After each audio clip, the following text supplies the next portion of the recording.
Okay, I am waiting for Abu to join so that I can add him. Hey, Bree, and we can get this conversation rolling about when it's time to be your own boss. Because I don't know about y'all, but when I listened to the Carter's album and I heard Jay-Z say, "You not a boss, you got a boss." Whoo! You not a boss, you got a boss. Felt that. And that's Abu right now. I mean, Abu is the opposite of that. Hey, Uncle Molly. Abu! Hey, what's going What's on? up? Hey, I'm sorry, it's kind of like dark where I'm at. I'm like looking for the light switch. It is dark, but it's okay as long as we can hear you because some of these things we usually can't even hear the people. Oh, So really? you can't hear Zoe? I can No, hear. I could hear. You can hear me? Yeah, I could hear you. Okay, I can hear you. Somebody just commented and said they can't hear. Can somebody else help us out?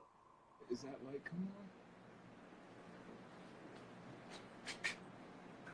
Okay, Bree can hear. Zoe, I think you A got little issues. bit. Hey, Steph. No, that's too bright. Is that light work? What's going on, Deej? I am so excited about this. Okay, CJ can hear. We got confirmation from two people. Salima can hear. I mean, that's not Salima. Oh, that is Salima. Salima can hear. All right. Hey, Salima, how's it going? Listen, the whole fam is in here. PW, the real PW. Okay, you can hear, King? Okay, thanks, Adele. All right, we're going to get started because everybody can hear both of us. It's a little dark where you are, but it's cool. Let me face this way. Is this better? Oh, so much better. Okay, good. All right, so we always start. I'm going to read your bio. I'm going to let everyone know the greatness that we have in front of us right now. All right, so here we go. Hey, everybody, this is Abu. Abu is a digital strategist and entrepreneur. He is the CEO of a digital marketing agency called House of Fafana, which is aimed at developing technology-focused solutions to help brands and influencers monetize their online communities. What that means, y'all, he helps people make money. Abu has worked alongside some of the world's most recognizable Fortune 100 and 500 companies around the world, helping them transform their business. His career began at just 17 years old when he was given the unique opportunity to work at one of the big four firms, which was PwC. He contributes most of his early rise to the fundamentals he was able to learn during his time at the company. Abu received his business degree from Friars Honors College at Penn State. Yes, I have brought you guys another Penn State grad where he studied supply chain management and information systems. After college, Abu decided to continue his education and spent the next few years living in India, London, Paris, and Milan. Yes, I brought you guys another traveler. Some of his notable career highlights. Abu was featured in Business Insider as one of the top students for his entrepreneurship. He also received the honor for under 30. Oh, I'm excited because Abu's soon going to have that 30 under 30 course coming soon. I know. Coming soon. That came from Global Entrepreneurship Network. He has given many keynote addresses over the last few years, from churches to community centers to universities, to one of his most well-known addresses, which was honoring the COO of the Ritz-Carlton. During his time in college, he finished amongst the top of his class and was a graduation speaker. Okay. Yeah. You poppin'. We know. a lot of hard work. Listen, Abu, before we hop into this interview, is there anything you want to say to the people who are watching? So like that was the, can you hear me, Deej, by the way? Yep. All right, so like that's the bio that people read on stage. How I normally introduce myself, like I'm just an average guy that's been given extraordinary opportunities, and I've been fortunate enough that when I get those opportunities to like perform well, and you know, there's really no secret. It's just really understanding, you know, you're given this unique, you're put in this unique place, and to not only lead, right, because we come from neighborhoods and areas where not, you know, everyone gets the same opportunity, or they do, and maybe they don't take it the first time around. And also just like with siblings, just being able to just lead. So at the end of the day, it all boils down to, you know, I describe myself as someone that's just like, you know, an average person that's just been given extraordinary opportunities along the way. Okay, you better be that humble person. Oh, that's right. Do you still hear the echo, Bree? Someone said that there's an echo. Okay, but we'll keep going until she responds. So we'll hop right into it. Abu, okay. Can you please walk us through your journey to entrepreneurship? So in your bio, we read that you started your career at 17 with PwC. How did you go from having a boss to becoming your own boss?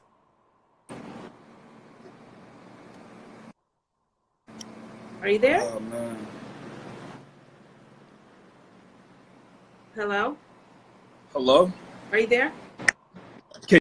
Uh-oh. Y'all, here we go with these Can you hear me? difficulties again. Yeah, I can hear you. Can you hear me? All right. Yeah, I can hear you. So start at the beginning. Okay. Okay, everyone says it's fixed. All right, great. Okay, good. So, I think I asked that question so well. I don't even know if I can replicate how good I asked that question, but it's okay. I'm going to take a second stab at it. So, Abu, can you walk us through your journey to entrepreneurship? In your bio, we heard that you started your career with PwC at the age of 17. Can you walk us through how you went from having a boss to becoming your own boss? Yeah, so it's, you know, most people, so it's always like there was a lot of happening at the same time as this, right? So as I was going to this program at PwC when I was in high school, that was sort of my first exposure to like real business, like done the legit way. And the reason why I say legit way is because obviously we know a lot of entrepreneurs growing up, but maybe their business wasn't legitimized, right? And I think through that time, sorry, there's a window open, but I think through that time, you know, I got that exposure. But the biggest thing was when I was a freshman at Penn State, I started my first company, right, which was this clothing brand called Moab. I don't know how many of you guys were around for that. I should have worn my Moab shirt. Yeah. So it was like it was motivational apparel, and it was an inspirational T-shirt brand, right? But over time, people saw it as a message brand. And so most people go from like corporate to entrepreneurship. I sort of went from entrepreneur to corporate to entrepreneur to corporate, now to a full-time entrepreneur again. So it's sort of a lot of different transitions and learning what you don't know. So every time I was an entrepreneur, I highlighted, okay, these are the things I need to learn how to do decision making. I need to be in the rooms when decisions are being made, because as an entrepreneur, you're always making the decisions. And so it was a lot of different transitions. So when I was an entrepreneur, I was never like, I'm never going to go corporate again. I always looked at the opportunities of what can I learn to then help me along my journey, along my path to be an entrepreneur. So tell us about Moab. So I remember being in your dorm room. I can't recall if this was Simmons or Atherton at the time, and seeing a bunch of either sticky notes or index cards just along the wall. How was it running your own business while also being in school full time? Yeah, so it was so Moab, for most of you guys that don't know, Moab stands for Motivational Apparel. And if you take the MO, the AP, you get Moab. I was not creative. So that's where Moab comes from. And Moab was, again, this T-shirt company that I had started when I was a freshman in college from my time at the Special Olympics. And from that time, you know, I wanted to give back, but I didn't know how. So I started putting like inspirational messages on T-shirts, such as life has no limitations except the ones you make, TTG, which stands for time to grind, strength with this lion on. And my purpose was to sell these shirts to give a portion of the proceeds to the Special Olympics. So that's sort of how it started. And with Moab, And you mentioned it, right? Like you would come into my dorm room and you'd see these sticky notes, you'll see inventory. And the thing is, like, as I was growing this company, people thought it was this big company, but I was running it out of my dorm room. And while running a company and being in college was difficult because I didn't make it any easier. On top of that, I was taking like 30 credits. Too many credits. I was taking like 30 credits a semester, so that did not help at all. But the one thing that, you know, running a business and being in college is if you failed, you finish with a degree. So there's low risk in starting a business in college, right? And then the other thing was that the things that I was learning in class, I would then apply it right there and then in my business. So a lot of times it's not until 4 years later after you graduate where you're applying some of the things you're learning. But imagine if you're applying it from day one. So that first freshman class that you took, you're applying it in that business that you're starting. And so a lot of the concepts, a lot of the things that I learned always stuck. And so I was really good at what I did. Even when I went to corporate, I remembered everything, right? And so growing the brand, you know, while you're in college, I think is the best opportunity. Plus, there's a lot of free resources. When you're trying to start a business now, when you have a full-time job, people are going to try to charge you these insane prices. When you're a college student, people are like, oh yeah, I'll be happy to do it for you, or just swipe me a meal plate, like your meal points, right? So it's just a lot easier, and the risks are a lot lower when you're in college trying to start a business. It's definitely hard, don't get me wrong, but the risks are a lot lower starting it in college than starting a business after college. That's such an important point, because it was a lot easier for me to run Money Honey while we were in college because I had access to cameras and studios and equipment. Right. And people are like, start a podcast. And I'm like, if I was in college, sure, because all this everything is there. But now I got to buy all the equipment on my own or rent out space. Exactly. So if there are any college students listening, these are some really great tips. How did Moab end? Like, why doesn't it still exist today? Yeah, so Moab was, it was sort of like an experiment when I was doing it. Because, you know, the one thing you'll notice is no matter what part of your life people know you from, they always try to box you in that life. So before Moab, right, I played soccer, and everyone saw me as the soccer guy. And when I was starting this company, people were like, what are you doing? You're the soccer guy. Why would you start this clothing brand? And then when I had Moab and I became known as the clothing guy, when I wanted to leave, people were like, what are you doing? Like, you're the clothing guy. And so, one, I had to make sure that I was doing it because it was the best decision rather than I'm staying around because people are sort of trying to box me in this area where I've outgrown. And so Moab was an experiment of, can I run a company? Yes. Can I hire people? Yes. Can I work with people? Yes. Right. Like, can I sell something? Right. Yes. And so I was able to check all those off. I worked with sources, suppliers. And what I really wanted to do was sort of take some of the things that I had learned from it to apply it elsewhere. So Moab was never the end goal. It was almost like experiment, what's working, what's not. And the way Moab ended was a lot of my designs I sold to other companies where now I get a percentage. So I get a percentage of sales from their brands. And so Moab really isn't gone forever. Right? If I wanted to like do a retro, and this is, you know, people have been throwing this idea, I mean, do a retro, come back with like some of the designs, do like a retro theme thing. And that's always in the cards for the future, but I didn't fizzle it out because I thought it'd be smarter to get like, you know, this passive income, right? Sell the designs, right, to other brands and be able to generate income that way through Moab.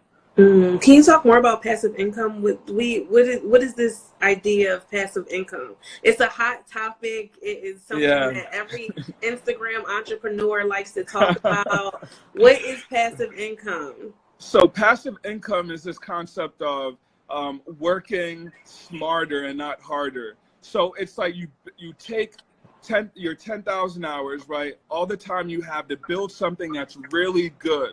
Like you can't, if you try to fake it and try to put up something that you put low effort in and try to make passive income, people will find out because you're not going to get sales. But if you really take your time and effort into really building out a product, a service that people could then purchase an unlimited amount of time. Let's take courses, for example. A lot of people are starting online courses.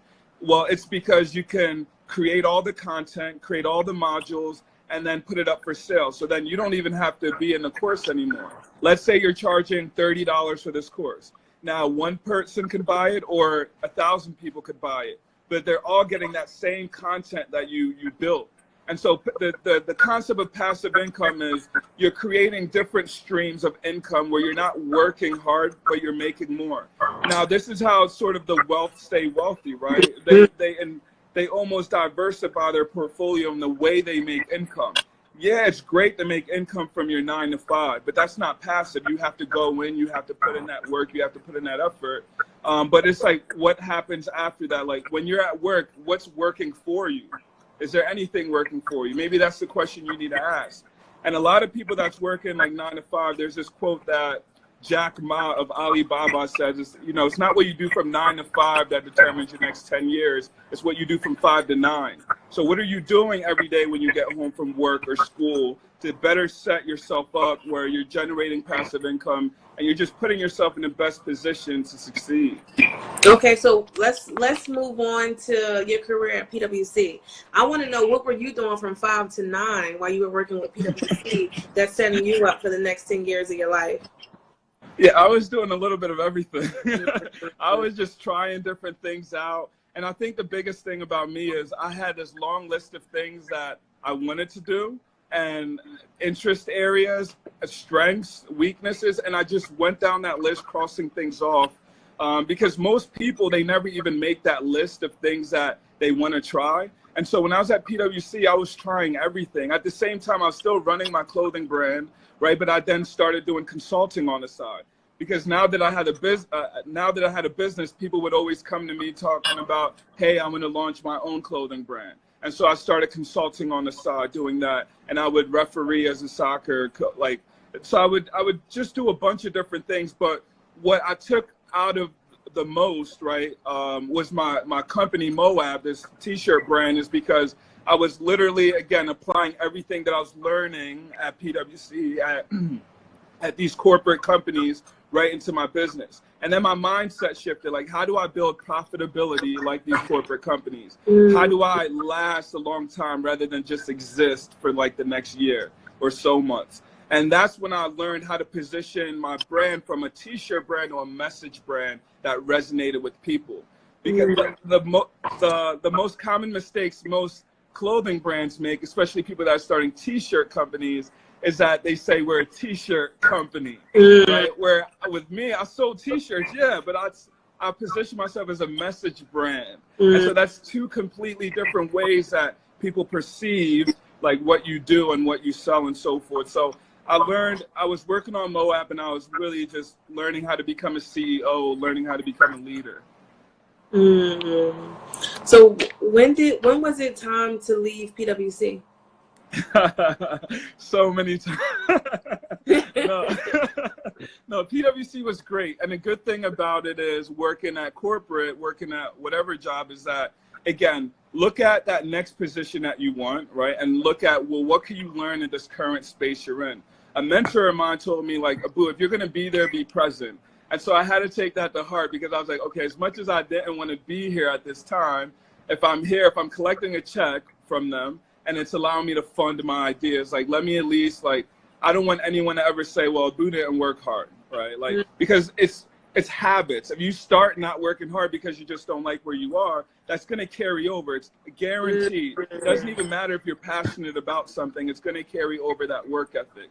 But when it was time to leave, I think that there was this internal battle going on within me where up until that point, I listened to everyone's opinion, like, this is what you should do, Abu. And I valued all those people around me. But at a certain point, there was this internal conflict that was happening within me. And so it was like, okay, everyone sees you as this person, but that's not who you really are. Like, you're self-sufficient. You're a leader in your own right? You're a starter. You're a visionary. Something's got to give. And the more I would go into work, I would just then start looking at the clock. And then when I would leave work, I'd be up until, forget 5 to 9, I'll be up till 5 a.m. working, on my exit plan. because I just wasn't gonna. I take high risk, but it's very calculated high risk. Mm-hmm. Like when I was at PwC, I was saving 90% of my paychecks coming in. How much? 90%. 90%. And I was getting paid well coming out of undergrad, right? 90%. And most of that money, right? Most of that money when I decided to leave PwC, when this internal battle was like, Abu, just try it on your own, right? Just try it on your own. When I left, I knew I had about a year, 2 years. Like I had a year living lavishly, or 2 years living like, you know, getting by to, like that's how much money I had saved up until I had to go back and work again if I failed. And so I was able to then make that exit into my own thing.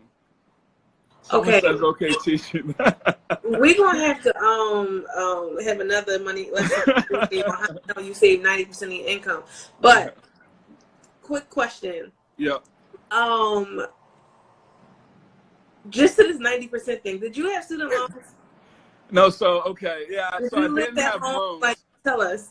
I didn't. So let's look at the entire package. So I went to school, full academic scholarship, right?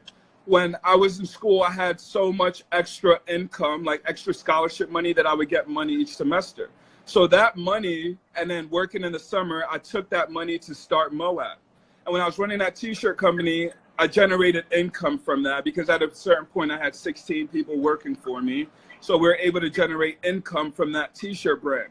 But this entire 90% doesn't even include that money because that was my company's money, not my own money. No matter, like I always only paid myself a few dollars. Like I never paid myself a lot. So when we look at the 90%, what's a few dollars, Abu? I had a full academic scholarship, so I came out not worrying about loans, right? Not only that, but I was going into an employment. I think at that time, I don't know, I think PwC was maybe paying me like $70,000 a year. And plus I had a bonus on top of that.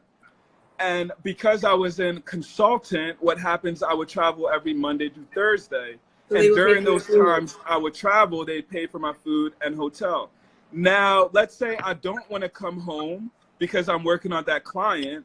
I could then decide to stay that weekend and I'd ration out the budget, right? Because you could, instead of traveling home, you could take that budget and allocate it over the weekend. So literally I was not paying for my food. I was not paying for my hotel room, right? Like I had no student loans. So what did I really have to spend? Like my biggest expense was giving my mom money each month. Or if I decided to go out on a date, right? And I had to cut that real quick because that's expensive. You know, it's expensive to date. And so I had to cut that. And I was able to go from 80% to 90%. So 10% all the of your guys income out was there, going to dating. right? All the guys out there just cut. You know, start with a coffee date or something like that. I don't know, like. Oh man. Okay. Abu, everyone is so inspired, and I think someone wants your phone number or your email address. No, I don't know. sure. She trying to be one of the people on those dates. Yo, dating is expensive, man. And now that I live in New York, dating in New York is like taking three dates in Philly. So I'd rather take 3 dates in Philly than 1 date in New York. Listen, It's so expensive. Somebody's been asking me to do a blog post on inexpensive dates. So maybe me and you can tag team on that. For sure. I figured it out in New York, man. Those coffee dates save me. Oh my God. And you know, I live out in Dumbo, like taking a walk and seeing the water, walking across the bridge. Listen, y'all know Dumbo. Jay-Z talked about Dumbo. Dumbo. You gotta flex on her, man, you know. All right, Abu. So you had 90% of your income saved up, and you could live for 2 years before you would need to go back. Yeah. When you first left PwC, what did you leave to do? I had no idea. So you just left. Yeah. So this was the internal battle. The internal battle was like, okay, you can stay and be logical, wait until you get your next thing solidified, right? Or option B was like, you jump off a cliff and you build a house on your way down. And the option I took, because I was a little bit impatient as well, so I ended up just leaving. Like, I literally just left, and I had no idea what I was going to do next. And I remember the day before I left, this is like a prelude, like, right? The day before I left, I wrote this article that I posted on LinkedIn, and it was saying, thank you, PwC, for raising me. Because mind you, I started at this corporate company when I was 17, did all the internships, so I built a lot of great relationships. So I posted this LinkedIn article, thank you, PwC, for raising me. And in 1 week, I had 40,000 people read this article, and I got 14 job offers from this article. Now, mind you, I told myself I'm not going back working. I was like, I'm not going to go work. And so I didn't take any of those job offers. So it's not like I couldn't find another job. It's just that I really didn't want to work for anyone. And so what was it about working for someone that was that caused such a battle that you would rather jump off of a cliff and build a house while you jumping, while you're falling? And so okay. So there's like maybe two main reasons. The first is that when you're young, people tell you that you could be anything you want to be. You could do anything. And as you get older, you sort of start realizing maybe you can't do everything, maybe because other people are telling you, and you start to believe that. So now imagine, you're in, corporate America, right? Most people, even though they hate their jobs, they're comfortable with where they are. And what I saw is that the things that I thought I could do, the longer I was hanging around with people that didn't think they could do it, they started rubbing off on me, because you are essentially the people you're around. And so this fire that was within me, right? Because like everyone knew Abu as like entrepreneur, he starts businesses, he does that. And that's how I identified myself. The longer I stayed at PwC, I started to become like the people around me. I started becoming comfortable. And what was happening was dangerous, is that fire that was within me started to dim. And it kept on dimming. And now I had these doubts. Like, wait, can I even do it? Like, maybe I'm not that good.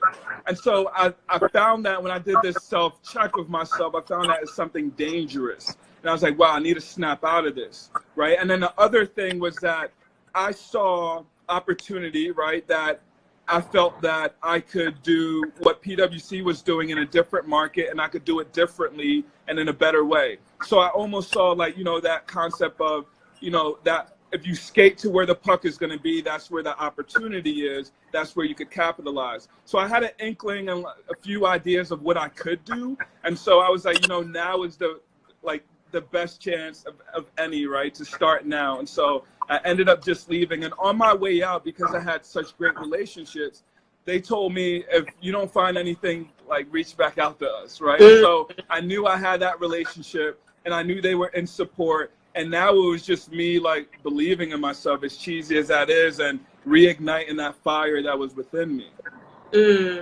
Okay, so you left PwC. Yeah, so I left. You didn't know what you were going to do. No, how'd you figure it out? No idea. And so what I ended up doing was leaning on what I was. So I told you, when I was at PwC, I was doing this consulting thing as well, right? I was helping people start their own businesses, start their own brands, and things like that. So now, because I already had this clientele, I was like, you know what? I would need to make income. I'm gonna start charging them. So I was like, I done, helped y'all for free the last 2 years. Like, now I'm gonna start charging y'all. And I would do I started at my consulting rate at 175 per hour. So I would go to these businesses and help them, 175 per hour. I would go to like the WeWorks in the Philly area, and I would, go in there, network, do workshops, and sort of started consulting at 175 an hour. So I was almost doing like the whole consulting thing that I had learned at PwC, but now with companies and brands that I wanted to work with that were in this creative space. And so that's what I did to sort of hold me over into that next transition. And you charge these people $175 an hour. Yeah, How are you able to convince somebody that you were worth 170? Because listen, I know you, so if I had $1 million an hour, I would pay $1 million an hour to work with you. But how does this person who, while you've worked with PwC since you were 17, full time, how long has it been full time? Yeah, so with PwC, the consulting gig or with PwC? Not including your internships, like with you being a full-time employee. Oh, a full-time at PwC, I was there 2 years. Internships, I did 3 or 4, and then high school program, I did a year. And so So full-time, only 2 years at PwC. Yeah. Okay. So, but mind you, before PwC, before I accepted full-time, I also worked for the Versace family, right? I was living in Milan. I went to fashion design school, and I was doing consulting out there. I did a short stint doing the project coinciding with the White House in DC at Opportunity at Work. So I had like all these like areas. So now it's about what I find, you know, sometimes people don't pay your value, right? Because you don't know how to tell them what you're worth, right? Like, it's one thing saying, okay, I worked at these companies, but what is that story you're telling? How does that story weave to align with what they want as well? So I had to become really good at telling my story. Okay, this is what I've done, right? These are the results I've been able to get, and sort of drive them into, this is why I'm worth what I'm worth, right? And so that's sort of like really explaining to people what I do. Like, it's just not good enough to show people where you've worked, but what did you do when you were there, right? Like, how did you impact that company? What are people saying about you since you've left? And taking all those things is why people would pay me that $175 an hour, because of the reviews, because of the testimonials that people have left. Because I gave them their numbers. I said, you can call these people to see the results that I was able to provide while I was there. And so that's why people were able to pay me that $175. And once we started working together, they were like, oh, okay, I got it now. Okay. Apu, why was it easy for you to be able to tell these people what you were worth? Like, I couldn't imagine, like, listen, I got a speaking opportunity and I had to give them a number. And my mom was like, tell them this much. And I was like, can I tell them that? Like, how do you? No, and so it always reminds me to this. Like, there was this news article, I think that Yahoo had written, or it was a case study by Harvard. And what it had said was women and people of color, especially like minority group, right, tend to always apologize when they're emailing colleagues, or when they're talking in meetings. They're like, oh, I'm sorry, but I didn't mean to interrupt, or hey, I didn't mean to bother you at this time. And if you take that concept, right, and now apply that, you're working this job, right? You're making more than your parents have ever made. So you should just be grateful, because that's what they have told you. Like, be grateful. You should be grateful you're making $70K, right? That's what they're telling. Like, you should be grateful. So I'm hearing all of this, right? I'm seeing all of this, like, and I see my counterparts, right? People that are white, right? They're going in there, they're sort of demanding, like, no, I want this or not.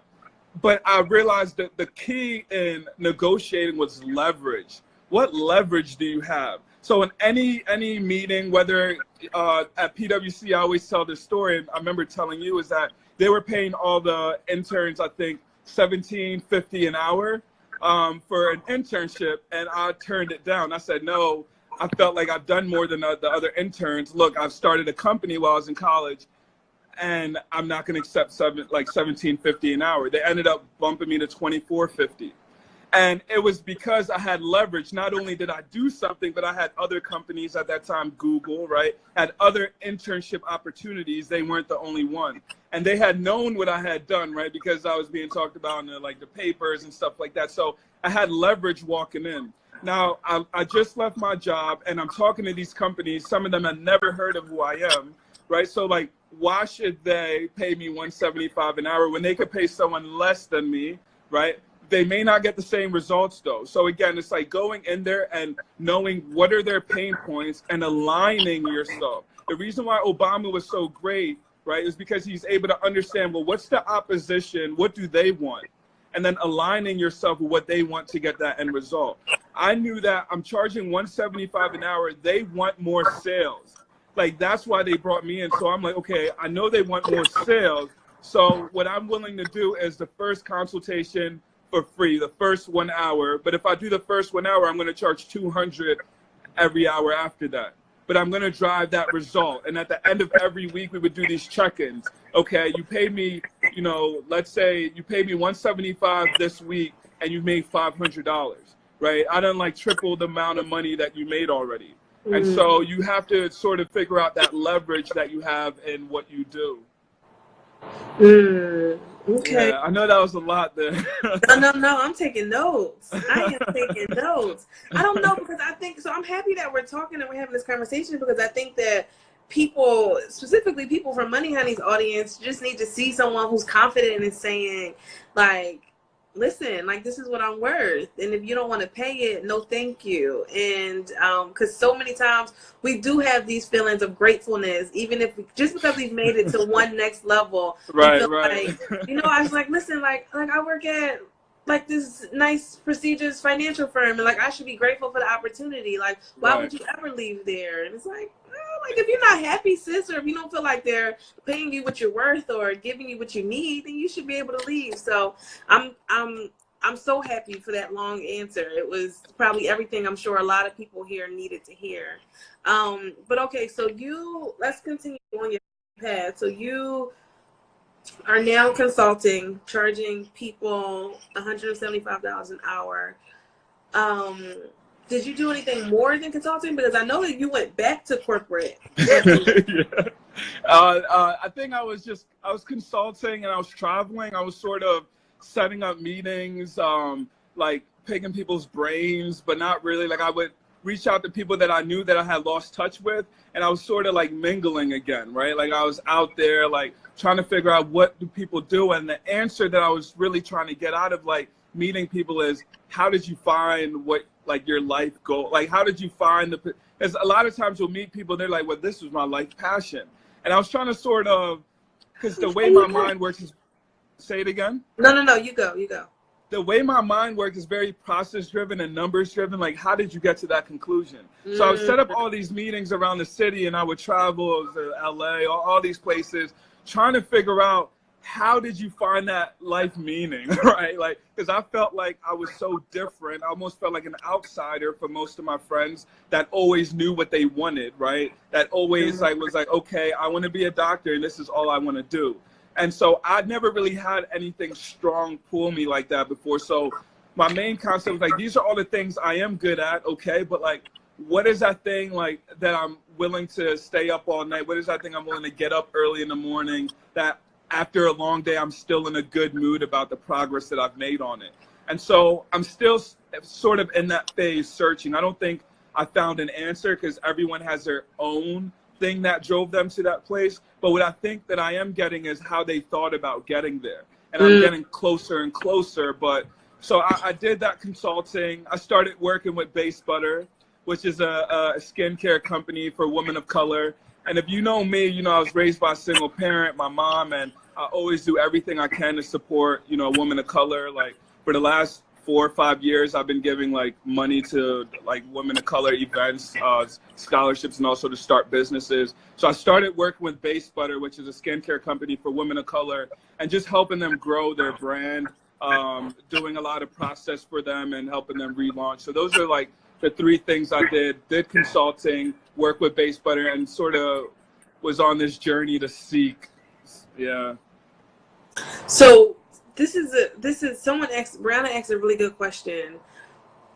The first time one of your friends needed you to consult for them, how did you tell your friends that you charge $175 an hour? Right. This is a good question, Brie. And so the thing with friends is that friends are very like friends know you're it's so hard because when you're working with your friends, they don't see you as the business person, right? They see you as the friend, they see you as the best friend, they see you as, oh, we grew up together and so forth. And I think that one, I identified, well, what type of friend are they, right? If it's someone like Khadijah reaching out to me, I'm like, all right, let's get on the phone, because I know Deej will take that information and run with it. Whereas there are other friends that will reach out to you, they won't activate that information and do more with it. And I also know that Khadijah, she won't abuse our friendship, because there are friends that will abuse what you do. And so I think that there were certain friends that were like super close that I was like, all right, let me help you get started. Right. But then I'm not going to always be around, but let me help you get started. But I was able to set expectations. And then the other thing I had was just a candid conversation with them. I told them, hey, I have 10 clients that I'm working with this week. They're paying me this amount. Right. Like, you see where the priority is. Right. I can't just like turn down money. I just had a candid conversation. If they're a good friend, they're like, OK, I get it. right? If you do have like, you know, an extra hour to spare, if not, that's fine. You know, I'll just pay you for your time, right? And then for their hour, for that 175, I'll give a friend like 2 hours for 175, depending on what type of friend they are for me. But the one thing as the business started picking up that I implemented was processes. So people couldn't pick up the phone anymore to call me about something. They had to go through a survey. First, they had to go to my website. Then they had to go through a booking survey. And that booking survey would ask them questions. And one of the questions was, can you afford to pay 175? If they said no, then they didn't have a chance to schedule a call with me. Right? And so I started having to put filters, right? And the things that you do, you have to sort of set your boundaries. So before they can't even call me unless they go through this survey. And this survey filters out the people that actually can pay and the people that aren't ready yet. And the people that aren't ready yet, at the end of the survey, it says, you know, right now, you know, we're not a good fit. However, here's a workbook or an ebook that I put together that could maybe help you in what you're doing. Right. And so, you know, and another thing I did with friends was help find them someone that was on the space that they were at. For example, right now I don't help people with starting businesses anymore. I used to do that a long time ago. Now I'm more so helping people that already have an established business generate more revenue. And so people come to me and say, hey, Abu, I want to start a business. I'm like, I don't do that anymore. However, here are people that do that. And so just give them a list of people they could go to, because you have to know your own limit as well and the things that you've outgrown. So your filter was kind of like accounting to 11 for. Wait, quickly, someone asked, could they still get in touch with you? I mean, my close friends have my personal number, and Khadijah knows, like, my phone is on Do Not Disturb 24/7. There's not a certain time frame. It's on there 24/7. I have 2 phones and also a Google invoice number. So I have 3 numbers. And so my phone's on 24/7. There are people that I favorited. Only favorites could come through the Do Not Disturb. Everyone else, like, I send them a link. And for friends and family, yes, family, I send them a link. So family could schedule calls with me on Sundays. Sunday mornings, family, friends, you know, all their calls that they schedule is 30-minute time slots.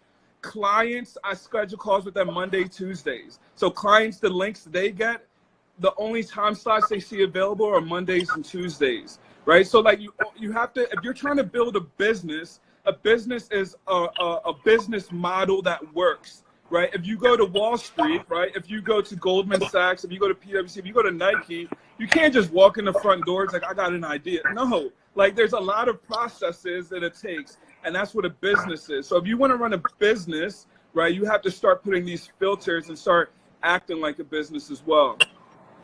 I'm so happy you said that, because I have conversations with entrepreneurs all the time, and I ask them, is this a side hustle or is this a business? Right. If it's a business, for one, you need to act like it. You need to know how much money you made last week. You need to know how much money people owed you. You need to not, like, you're not available 24/7. You're available from this time to this time. Listen, Abu, I'm looking at your bio right now. You're only available from 10 to 4.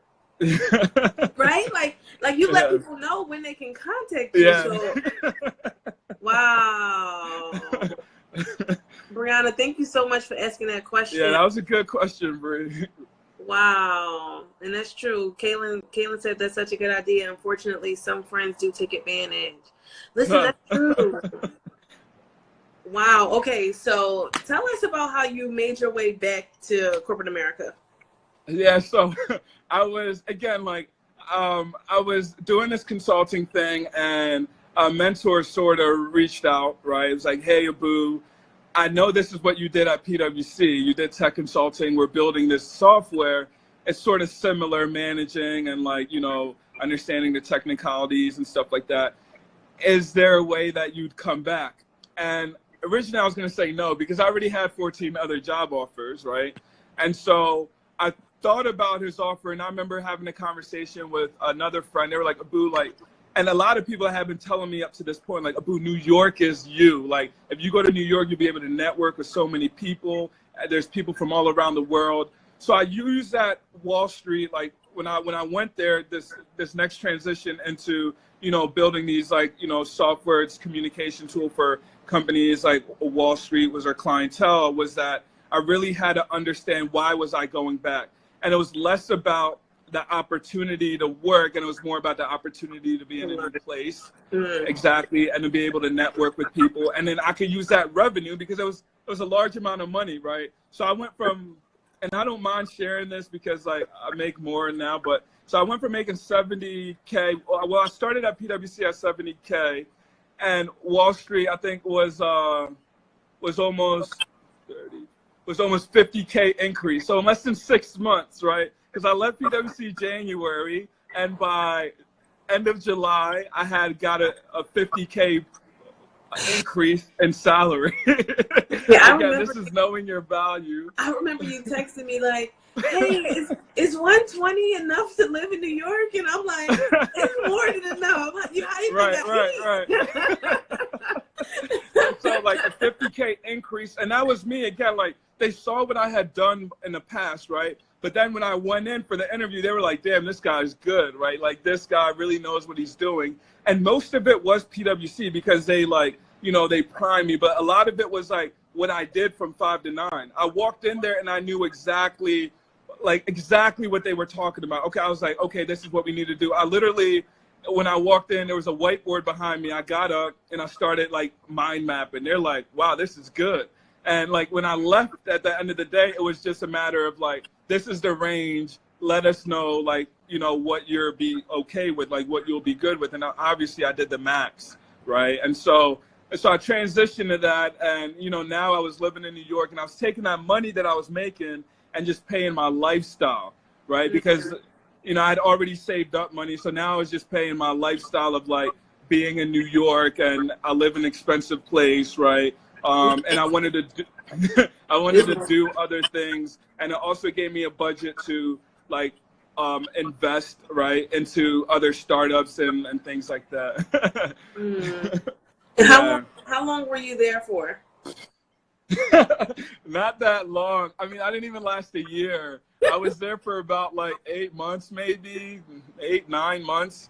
It was very difficult. I remember walking in officially the first day, and I wanted to leave like the first day. I was like, I could almost feel like I was like, this isn't for me.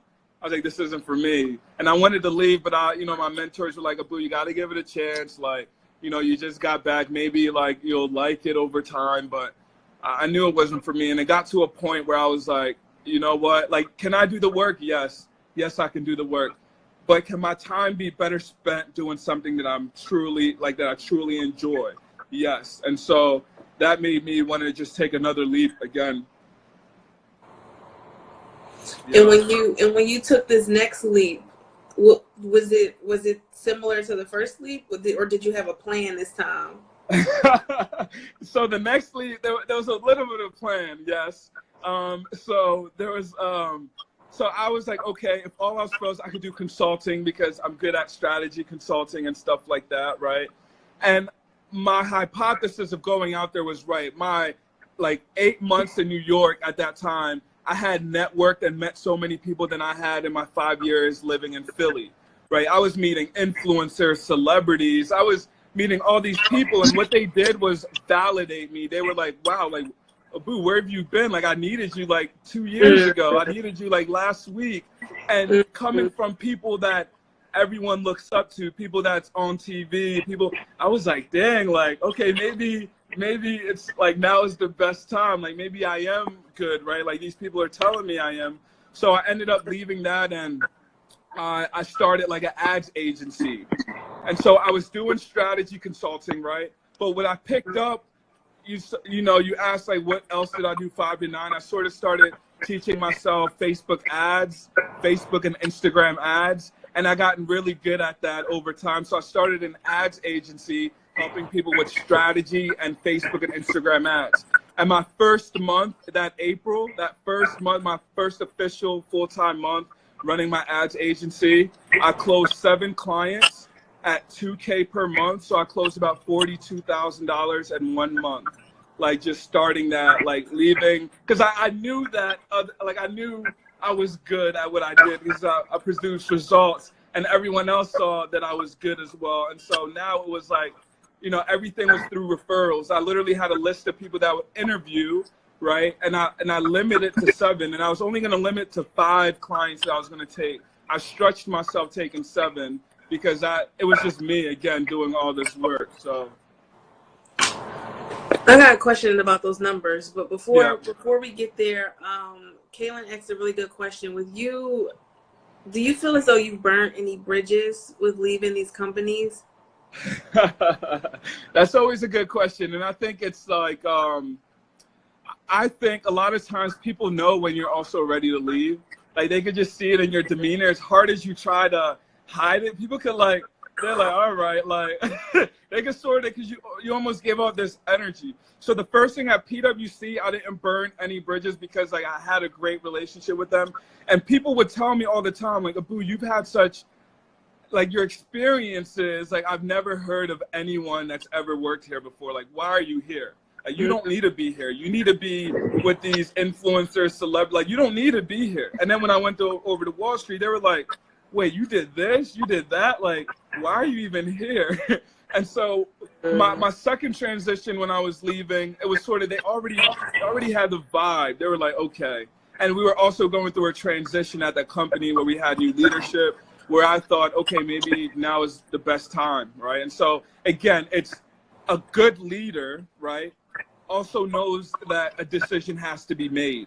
Like, that's what leadership is. No matter if that decision is right or wrong, right, you have to make a decision. And through time, what ends up happening is you learn through whether that was a great decision or whether that was a bad decision. Let's say I left that job and I was like, man, that was the worst decision. Well, I learned from it.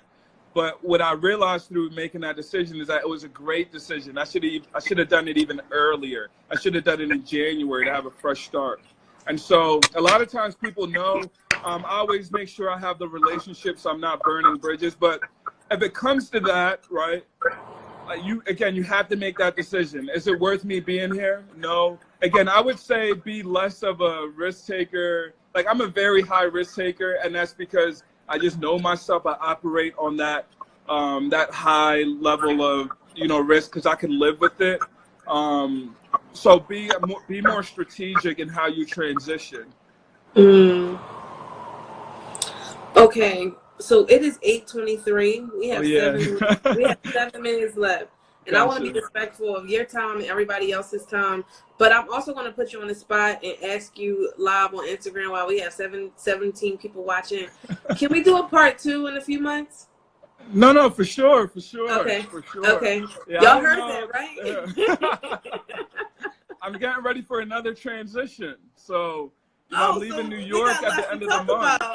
Yeah, I know. I'm leaving New York at the end of the month. So, where you going? I don't know where Where are you going? That's a good question. Okay. I have we're gonna talk about that offline. We're gonna talk about that offline because I haven't really thought it. Yeah. Again, a high risk taker. So I don't know where I'll be. Maybe in the next few months, I'm like, man, I made all these bad decisions that ruined my life. I don't know. Oh, okay. I'm gonna call you. We're gonna talk about this, but I want to get into this lightning round. So this is actually gonna have to be really lightning because we have 5 minutes, and you know that Instagram is gonna cut this off at an hour. Oh yeah, that's right. I'm ready. I'll keep it concise and short. So what's one quote that you live by? Hard work beats talent when talent fails to work hard. I am your true friend because I knew you were going to say that. I knew it. Dude, what's the last book you read? Last book, well, I'm currently going through it right now, but it's Shoe Dog by Phil Knight, which is who's the founder of Nike. Okay. One entrepreneur that you look up to and why?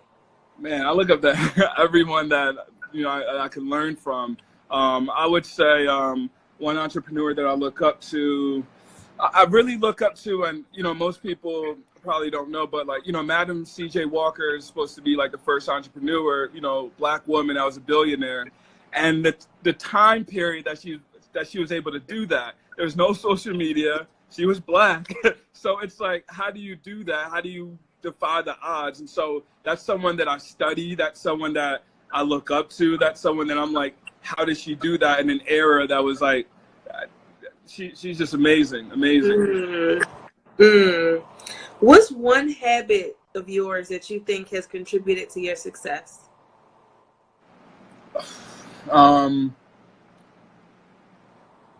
I think that sometimes going into an opportunity, even though you don't fully check all the boxes, because you never will.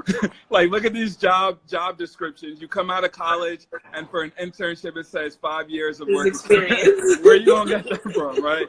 And a lot of times people sell themselves short, right? They may check off 7 of the boxes, but not one. And they harp on that one thing that they can't contribute rather than focusing on the 7 things that could change that company's life or change that person's life. So go into opportunities that you don't check all the boxes. Just try it. Where's your favorite coffee shop to work out of? Man, that's tough because I'm always hopping around. But it used to be Mug Shots, which was in Philly, but they sold. Right now, since I live out in New York, it's called Brooklyn Roasting Company. They have a few of them around the city, but that's my favorite. You could always catch them there. Yeah. Who's the big name you want to work with next? Next, man, I mean, I'd love to run, you know, the strategy behind like Beyonce's campaigns, Issa Rae, you know, Jay-Z, an idol of mine. So, you know, I'm shooting high. You know, I'm shooting high. I know that's right. And okay, I'm going to say this to all the people that are listening right now. If you don't follow Money Honey, please follow Money Honey Co. I don't have a speaker lined up for next for next month, but hopefully we'll have another good conversation in September. But Abu, I'm going to let you close out until Instagram cuts us off. What's the last pieces of parting advice you can give to people, and also consider people who may not have the ability to save $90K before they want to go start their own business? How should they think about when it's time to become a boss, their own boss? When it's time to, so I think that you really have to take self-inventory of yourself, whether that's every Sunday. Like, it's easy to take inventory of everything else and other people and go on Instagram, you know more about other people's lives than your own, but really take self-inventory of yourself to see, where am I today? How do I feel? Where do I want to go? Asking yourself these simple questions every week, every Sunday, I do it every Sunday, really gives you insight into like who you are. And the last thing, you know, I sort of want to leave with is that, you know, people always say like, you know, elevation requires separation. And I don't really believe that, because if you think about, you know, if you book a flight right now and you go to the airport, you're expecting to get on the plane. But what happens between the time you book the flight and, you know, you get to the airport? There's a lot that happens. When the airplane lands, they have to fuel it, right? They have to have people clean it. And so they have to prepare the plane before it takes off. So I always say elevation requires preparation, and then that allows you to elevate, right? So you have to really look at, what am I doing today? What am I doing right now to really prepare? And the last thing is, thank you, Khadijah, for inviting me. Khadijah's amazing, and you guys should all go follow Money Honey. She's doing amazing things, and I'm really looking forward to seeing, you know, what the rest of this year brings you. So thanks again a lot, Khadijah. I really appreciate it. No, thank you. I really needed this. We definitely have to do a part 2. There's so many questions still lingering out there. I want to know about, like, how did you know to do an LLC versus trademarks? All of that. So much to talk about. But we have 19 seconds left. I'm so happy they added this feature where they let you know. But thank you